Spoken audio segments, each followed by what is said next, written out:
کسی کو یہ پتا نہیں تھا. اللہ اس کے رسول کی بارگاہ میں انتخاب ہو چکا تھا، لیکن بظاہر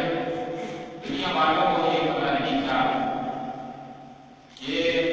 ملک نشین افغان صاحب دامت برکاتہ العالیہ آپ کے گھر میں پیدا ہونے والا یہ بچہ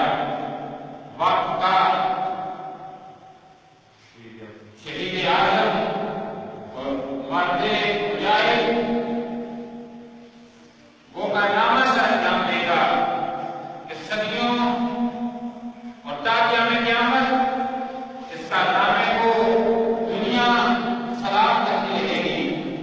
اور ایسا عظیم کارنامہ سے انجام دے گا کہ تمام مستحان رسول اور شادمان رسول کی زبانیں ہمیشہ کے لیے وہ مستقبل میں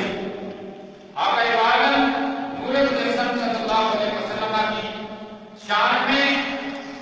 کوئی تانا کرتے ہوئے اور گستاخی کرنے سے پہلے ہزار لاکھ کروڑ مرتبہ یہ سوچے گا کہ میں کروں یا نہ کروں. آپ نے کو عظیم کا نامہ سر انجام دیا. آج آپ کا یوم ولادت میں ہے 33واں یوم ولادت، 33واں یوم ولادت ہے. 1 جنوری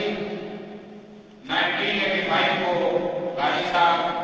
جو دنیا میں تشریف لاتے ہیں، آج اس دن کے حوالے سے بھی کہ محفل انعقاد پذیر ہے، پھر پذیر ہے، عید کو بھی یہاں پہ محفل انعقاد پذیر ہوتی ہے. تمام احباب قاری صاحب کی بارگاہ میں مل کر ہم اپنی سفارش اللہ اور اس کے رسول کی بارگاہ میں قاری صاحب کو لے کے اپنی سفارش پیش کرتے ہیں اور اپنے گناہوں کی معافی کے